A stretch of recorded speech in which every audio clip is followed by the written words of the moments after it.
Bonjour à tous et bienvenue dans cette vidéo de présentation de la méthodologie de la synthèse de documents pour l'épreuve de culture générale et expression pour l'examen de BTS.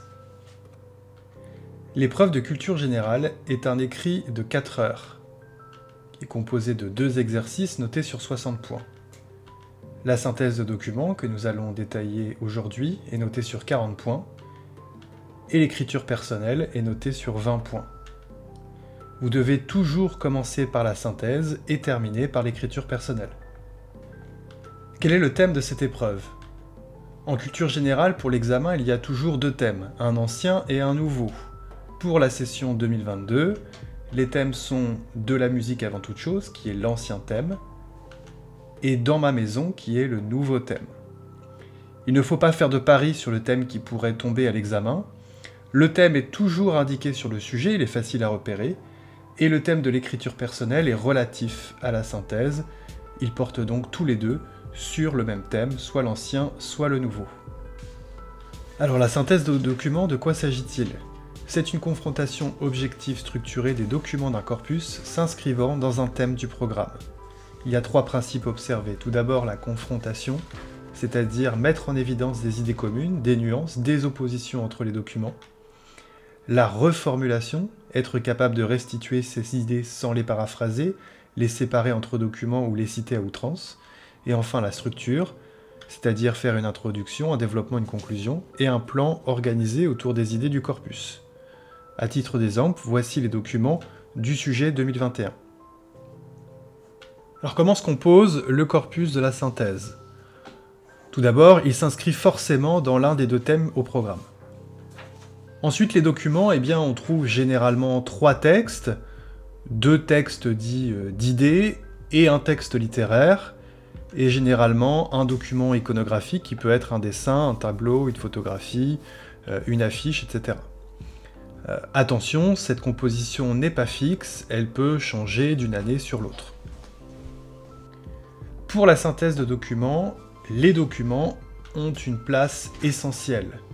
Pour la synthèse que vous allez rédiger, donc ces documents et les idées qu'ils portent sont le cœur de l'exercice. Il faut donc bannir impérativement tout jugement personnel sur les documents, tout ajout d'idées ou de références non présentes dans le corpus, et toute forme de rédaction à la première personne. Il faut plutôt restituer les idées en toute neutralité, toujours avoir comme objectif de ne traiter que le corpus et les documents, et plutôt dire tel document, etc., ou tel auteur, etc. Pour bien préparer la synthèse, au brouillon, il faut réaliser un tableau de confrontation, c'est une étape essentielle.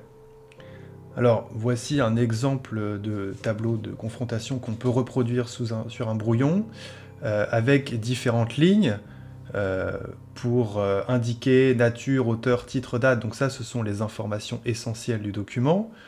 Ensuite une autre ligne avec les idées, dans l'ordre où elles apparaissent dans les textes, et puis une dernière ligne avec une petite phrase pour résumer finalement le texte. Et ensuite des colonnes, évidemment il faut une colonne pour chaque document du corpus, donc là j'ai mis 3 colonnes, mais s'il y a 4 documents, il faut évidemment faire 4 colonnes, et une autre colonne avec les pistes de confrontation, c'est-à-dire la façon dont on peut comparer les textes, les idées, et puis tout en bas à droite, vous pouvez garder une case pour indiquer la problématique de la synthèse une fois que vous avez complètement rempli ce tableau.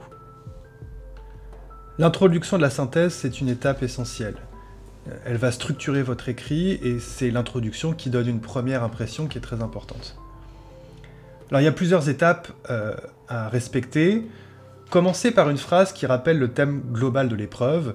Ce corpus s'inscrit dans le thème, et vous complétez. Ensuite, un court passage de présentation des documents. Évitez de les présenter un par un, préférez une présentation ordonnée, par genre, par nature, par époque, ou selon des points communs évidents. Ensuite, une phrase qui présente rapidement les idées communes, ou les idées en opposition des documents du corpus. Ensuite, une problématique ouverte, qui pourra être introduite de cette façon-là. Il sera pertinent de voir en quoi, de quelle manière, dans quelle mesure le corpus, et ensuite vous complétez. Et enfin, l'annonce du plan. On peut dire dans un premier temps, dans un second temps, ou tout d'abord, puis. Alors le développement, il est organisé en 2 ou 3 parties. Il faut bannir un plan qui traiterait chaque document dans une partie différente. Dire première partie, premier document, etc. Ça, c'est à bannir impérativement. Éviter au sein du développement de résumer les documents, de citer les documents sans arrêt, ou pire, de les paraphraser. Éviter aussi d'interpréter les documents, comme je l'ai dit tout à l'heure. Il faut plutôt faire un plan qui va permettre de travailler tous les documents dans chaque partie. Il faut reformuler les idées développées par les documents et surtout les croiser. Vous indiquez entre parenthèses les références aux documents à chaque idée que vous avancez. Alors quel type de plan adopter? Il n'y a pas de plan préconçu, il faut s'adapter au corpus, et le plan découle des éléments que vous avez notés dans le tableau de confrontation. On remarque quand même que quelques plans reviennent. Un plan analytique qui décompose un problème posé par le corpus. Première partie, on décrit le problème. Deuxième partie, les causes. Troisième partie, les conséquences et les solutions, tels qu'ils apparaissent dans les documents. Un plan critique lorsque les positions des documents par rapport à un sujet sont contrastées. En première partie, la thèse, en deuxième partie, l'antithèse, tout en essayant de travailler tous les documents dans chaque partie. Et enfin, le plan thématique, on va traiter différentes facettes du sujet, tout en essayant de travailler tous les documents dans chaque partie. Pour la conclusion, il faut apporter une réponse claire à votre problématique, toujours issue du corpus, et toujours avec ce ton neutre. Et puis il faut faire un bilan des étapes importantes de la synthèse en rappelant les documents du corpus. Voici quelques conseils pour bien rédiger la synthèse. Utilisez des formulations qui favorisent le ton neutre demandé. Le document, l'auteur affirme, prétend, remarque que, il défend l'idée selon laquelle, etc. Utilisez des connecteurs logiques, d'introduction, de comparaison, d'opposition, etc. pour assurer la fluidité et la cohérence de la synthèse.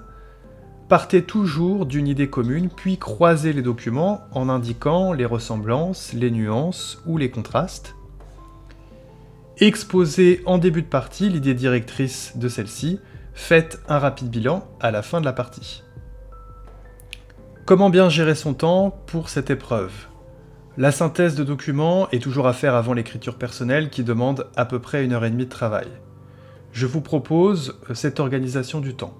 Prenez 10 minutes pour découvrir le corpus, préparez le tableau de confrontation, notez les références de chaque document dans la première ligne du tableau.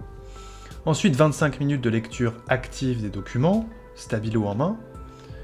50 minutes pour remplir votre tableau de confrontation, compléter les différentes colonnes, identifier et croiser les idées et les thèses des documents, noter les références, trouver la problématique et le plan.